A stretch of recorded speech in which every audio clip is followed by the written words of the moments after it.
Hello everyone, welcome back my YouTube channel Vinod Soni classes. आज की इस वीडियो में आपको एसएससी बैंक रेलवे की तैयारी में पोषक पदार्थ टॉपिक के बारे में बताया जाएगा, या इसको हम न्यूट्रिएंट्स भी कह सकते हैं। तो सबसे पहले हम समझते हैं पोषक पदार्थ या न्यूट्रिएंट्स किसे कहते हैं। जीवों में विभिन्न प्रकार की बायोलॉजिकल फंक्शन या जैविक क्रिया को संचालन करने के लिए जिन पदार्थों की आवश्यकता होती है उन्हें हम पोषक पदार्थ कहते हैं, जिनका कार्य होता है ऊर्जा उत्पादन करना, उपापचय क्रिया को कंट्रोल करना और शरीर के टूट फूट भाग की मरम्मत करना। यानी कि ये मुख्यतः 3 फंक्शन होते हैं पोषक पदार्थ की। अब पोषक पदार्थ के अंतर्गत कौन कौन से पदार्थ होते हैं? कार्बोहाइड्रेट, प्रोटीन और वसा। इसमें सर्वप्रथम हम कार्बोहाइड्रेट के बारे में स्टडी करेंगे, फिर प्रोटीन और फिर वसा। तो कार्बोहाइड्रेट क्या होता है, ये किसके बने होते हैं, इसको हम इस प्रकार से देख सकते हैं। कार्बोहाइड्रेट कार्बन, हाइड्रोजन और ऑक्सीजन के 1:2:1 के अनुपात में मिलकर बना होता है। यानी कि कार्बोहाइड्रेट में मुख्यतः अगर एलिमेंट पूछा जाए तो कार्बन, हाइड्रोजन और ऑक्सीजन होता है, और ये शरीर को 50 से 75% ऊर्जा की आपूर्ति करते हैं। यानी कि शरीर को जो भी ऊर्जा मिलना होता है कार्बोहाइड्रेट, प्रोटीन, वसा में, उनमें सबसे ज़्यादा शरीर को जो ऊर्जा मिलती है वो कार्बोहाइड्रेट से, यानी कि 70 से 75% तक।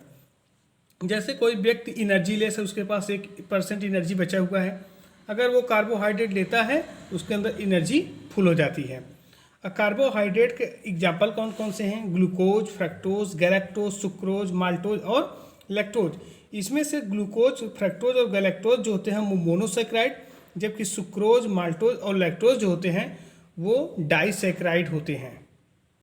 और जनरली हम देखें 1 ग्राम जो ग्लूकोज होता है, अगर इसका पूर्ण ऑक्सीकरण होता है तो 4.2 किलो कैलोरी ऊर्जा प्राप्त होती है, और यह न्यूक्लिक अम्ल के निर्माण में भी भाग लेता है, और इसलिए ये आनुवांशिक गुणों को एक पीढ़ी से दूसरी पीढ़ी में ले जाने का भी काम करता है।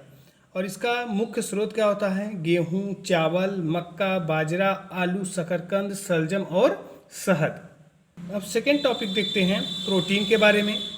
प्रोटीन एक रासायनिक यौगिक है जो 20 प्रकार के एमिनो एसिड से मिलकर के बना होता है। जनरली एमिनो एसिड 2 प्रकार के होते हैं और इसमें 20 की संख्या में होते हैं।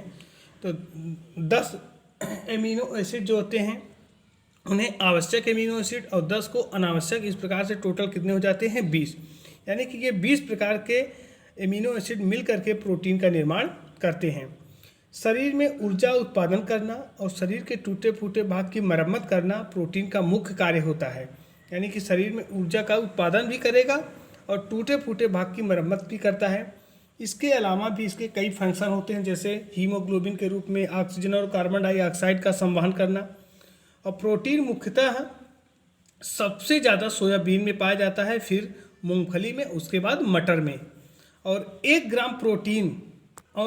ग्राम जो प्रोटीन होता है, अगर उसका कंबसन किया जाए या दहन किया जाए तो हमें 4.1 किलो कैलोरी ऊर्जा प्राप्त होती है।